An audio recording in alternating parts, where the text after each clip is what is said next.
terima kasih. Selamat sore. Assalamualaikum warahmatullahi wabarakatuh.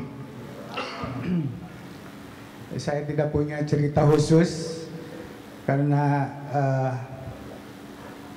generasi waktu itu, walaupun sudah tidak mahasiswa di Indonesia, tapi waktu itu masih mahasiswa sebenarnya. Ketika masa krisis 98, seperti tadi diceritakan Markus, mungkin ada sedikit romantis. Kalau lagi dekat kita merasa tidak melihat manfaat apa yang sedang kita hadapi, kira-kira begitu. Tapi begitu jauh kelihatan gunung itu indah, gitu ya. Mungkin atau begitu sudah lama baru kita sadar manfaat dari sebuah peristiwa atau seseorang, mungkin. Ya. Mungkin saya mewakili generasi saya, generasi ya Maceli, generasi masih masuk waktu zaman Orde Baru sangat kuat, dan sebagai sedikit banyak aktivis, pokoknya segala sesuatu yang berbau Orde Baru pokoknya nggak ada baiknya. Tuh. Nah oleh karena itu waktu 97, 98 atau bahkan sebelumnya lagi, terutama ketika ICMI berdiri awal 90, terus terang saja saya termasuk mungkin di antara sedikit orang yang tidak melihat Pak Habibie itu penting. Terus terang aja waktu itu ya, waktu zaman Orde Baru, apalagi kalau penting dalam konteks demokratisasi.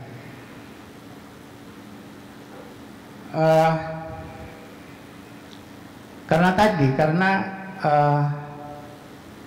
menjelang akhir Orde Baru, mungkin Pak Habibie adalah orang paling penting kedua lah di Indonesia waktu itu. Ya minimal secara formal sebagai wakil presiden. Dan saya kira partai yang paling kuat waktu itu Golkar, Pak Habibie sebagai orang nomor 2 juga setelah Pak Harto. Jadi karena sentimen apa ya, bias mungkin, bias anti Orde Baru, segala sesuatu yang berbau Orde Baru kita nggak suka, itu aja secara personal. Oleh karena ketika majalah Tempo Mas Gun di Bredel, ya kita ikut inilah, lebih bersimpati lah, gitu ya, dengan gerakan-gerakan yang kecil seperti itu. Itu pada waktu itu. Oleh karena itu bahkan ketika Pak Habibie jadi presiden pun, waktu itu saya tidak mampu untuk mengapresiasi apa yang dia lakukannya waktu itu.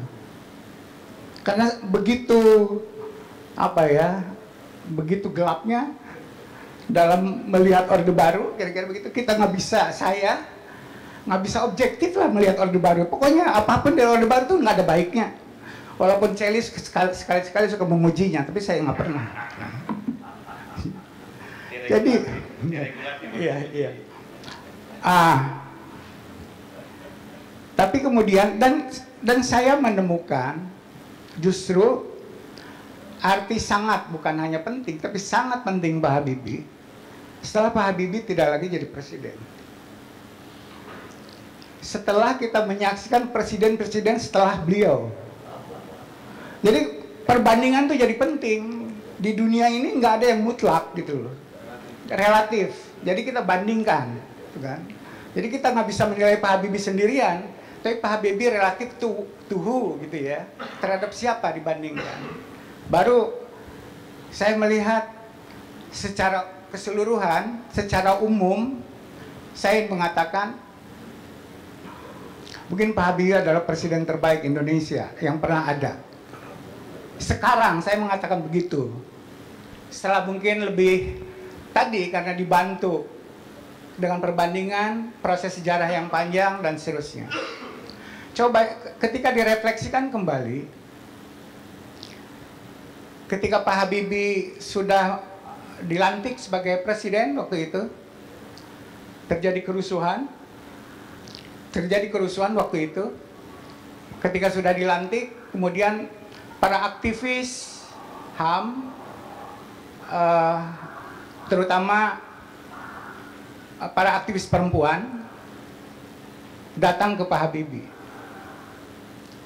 untuk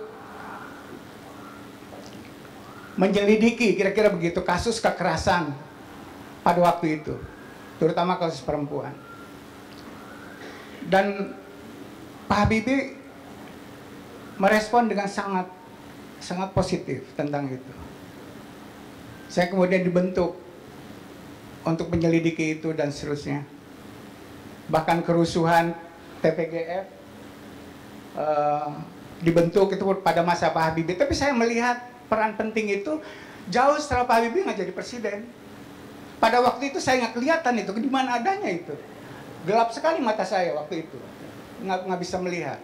Karena saking tidak sukanya sama Orde Barunya Mbak Dewi gitu ya. Nah jadi, ya itu reformasi, udah jadi presiden. Pak Harto udah terguling, kira-kira begitu. Tapi saya belum siuman gitu ya, bahwa ini orang penting banget gitu waktu itu. Itu satu. Pak Habibie meletakkan fondasi dalam tanda kutip mungkin moral untuk Indonesia ke depan. Ketika membangun tim untuk mengusut soal hak asasi manusia waktu itu. Menurut saya itu penting. Karena itu dasar dia legitimasi untuk Indonesia ke depan. Yang diharapkan oleh setidaknya para aktivis, demonstran, dan seterusnya waktu itu. Dia menyelidiki itu. Itu satu. Kedua, nggak terbayang waktu itu bagaimana Dewan Kehormatan Prajurit dibentuk untuk menyelidiki keterlibatan tentara memaksa atau menganiaya atau menghilangkan para aktivis demokrasi waktu itu. Itu pada zaman Pak Habibie. Itu juga ada landasan moral untuk Indonesia ke depan. Ini harus diselesaikan masalah ini. Pak Habibie lah secara resmi waktu dia presiden yang memberhentikan presiden kita sekarang. Prabowo diberhentikan oleh Pak Habibie. Apakah ada desakan pada Prabowo untuk melakukan, pada Pak Habibie untuk melakukan itu? Mungkin gitu ya. Tapi bisa juga tidak. Gitu. Kalau Pak Habibie-nya tidak punya nilai-nilai yang penting untuk fondasi moral Indonesia ke depan, pan bisa diabaikan saja. Dan kenyataannya memang itu diabaikan. Kita lihat sekarang. Orang yang punya kasus seperti itu jadi presiden gitu, berulang-ulang jadi calon dan nggak ada yang mempersoalkan itu. Menurut saya itu penting. Pak Habibie meletakkan fondasi itu. Pada masa Pak Harto masih hidup waktu itu, pada masa Pak Habibie lah dimulainya penyelidikan tentang korupsi Soeharto. Itu juga penting menurut saya untuk fondasi tadi, fondasi Indonesia ke depan. Amanat dari MPR untuk apa? Mencegah korupsi, nepotisme dan seterusnya semacam itu. Itu dasar moral yang Pak Habibie letakkan. Saya setuju dengan Pak Bill bahwa dalam konteks seperti ini mungkin beda penafsiran dengan Markus. Agensi jadi penting. Saya akan cerita agak panjang sedikit tentang pentingnya agensi untuk meruntuhkan demokrasi atau untuk memperbaiki demokrasi. Bisa berperan dua seperti itu. Nah, itu dasar-dasar moral kemanusiaan yang dibangun oleh Pak Habibie, dan bagi saya itu sangat penting. Kemudian pada masa Pak Habibie pula amandemen pertama Undang-Undang Dasar 45 dilakukan. Walaupun itu membutuhkan waktu sampai 2002 selesainya. Tapi pada zaman Pak Habibie sudah dimulai. Hasil pertama adalah pembatasan kekuasaan presiden. Itu penting sekali. Dia langsung menyentuh pada persoalan yang sangat dasar untuk konstitusi kita. Pada masa Pak Habibie, amandemen dilakukan dengan membatasi kekuasaan presiden. Dan karena itulah kemudian baru secara formal pertama kali kita dalam sejarah punya sistem presidensialisme yang sebenarnya, yang sebelumnya kita tidak punya, yaitu presiden dipilih langsung oleh rakyat dan dibatasi kekuasaannya. Itulah prinsip dasar dari presidensialisme. Kalau dulu tidak ada, di MPR tidak ada, dipilih juga oleh MPR. MPR-nya juga sebagian ada yang wakil rakyat, ada yang ditunjuk dan seterusnya. Pak Habibie membuat fondasi yang sangat dasar itu. Ya, lagi-lagi pada tahun 99 saya tidak melihat peran Pak Habibie waktu itu. Baru setelah lama dan baca gitu, wah ini luar biasa. Kemudian juga yang harusnya Pak Habibie seperti Pak Bil ceritakan di buku, Pak Habibie punya waktu lebih lama untuk berkuasa sebenarnya, dan dibenarkan secara formal untuk sampai 93, 94,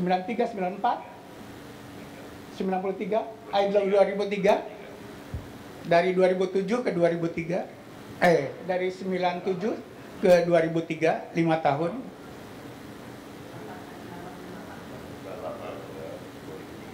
Ya, untuk presidennya. Tapi pemilunya kan 97. Hak pemilunya. Dan Pak Habibie mempercepat proses pemilu itu. Kalaupun minta, misalnya walaupun tadi Markus bilang Pak Habibie tidak punya legitimasi, itu benar gitu. Tapi juga Pak Habibie bisa bergen dengan para politisi itu, mintalah sampai tahun 2003, katakan begitu.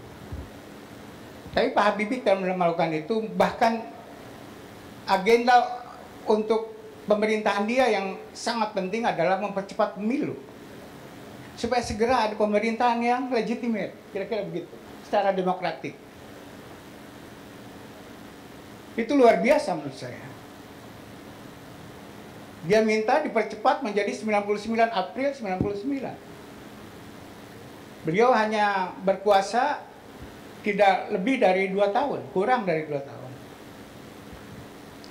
Udah pemilu yang dijamin, diakui oleh dunia, bebas waktu itu, demokratik.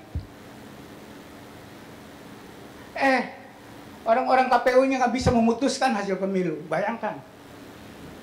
Waktu itu, di situ ada Buyung Nasution, di situ ada Murdani, orang-orang partai politik kan di situ menjadi pimpinan KPU.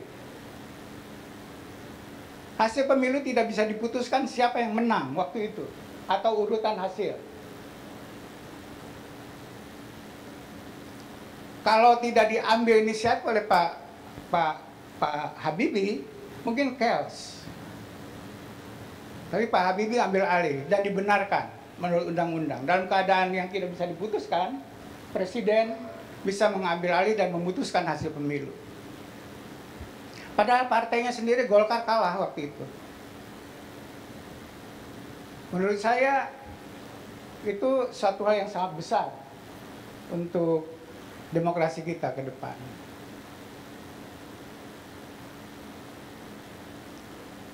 Yang lain-lain, ekonomi juga bagus. Harusnya Iksan yang bicara, nanti kita minta. Saya nggak mau ngomong itu. Saya lebih politik sedikit. Tapi secara keseluruhan tadi ya,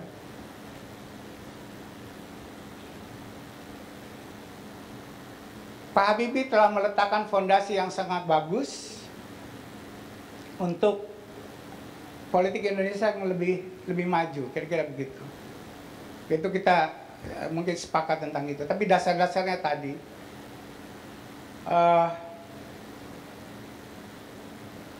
hal yang menjadi perhatian saya sekarang adalah kenapa Pak Habibie melakukan itu. Yang positif itu, yang dilihat sekarang, waktu itu sih nggak kelihatan sama saya. Kenapa presiden yang sudahnya tidak-tidaknya terutama 5 tahun terakhir tidak bisa melakukan itu gitu loh. Kalau argumen ini lagi-lagi ini komparatif, ada studi yang cukup luas di dunia perbandingan tentang democratic backsliding, kemunduran demokrasi di dunia, katakan begitu. Salah satu temuannya adalah justru demokrasi itu melemah, diperlemah oleh orang yang menang secara demokratis. Hasil pemilu itulah yang merusak demokrasi sendiri. Itu salah satu alasan, salah satu sebab kenapa demokrasi melemah di dunia itu, karena peran-peran aktor, agensi lagi-lagi itu, yang itu merupakan hasil pemilu demokratis sendiri gitu. Kayak Hitler lah, kurang lebih kayak gitu. Contoh yang terbaiknya adalah Hitler. Ada politisi, agensi seperti itu yang dia harusnya lebih ringan bebannya untuk memperbaiki, memperkuat demokrasi, tapi justru memperlamah demokrasi. Yang menarik adalah kapan sebuah agensi berperilaku seperti itu. 1 menit lagi. Saya belum masuk nih, Cak. Ya, bisa diskusi. Kalau enggak kita nggak bisa diskusi. Masih ada 1 orang. Jadi berakhir dengan pertanyaan itu aja, Cak. Kenapa ada aktor politik yang bisa berbuat baik, dalam tanda kutip secara moral baik, seperti Pak Habibie, tapi ada aktor politik yang sebaliknya merusak apa yang sudah baik, kira-kira begitu, Cak. Nah itu pertanyaannya Saud Huta Barat yang bisa jawab. Itu pertanyaan terbuka. Oke, Cak. Baik, terima kasih Pak Saiful.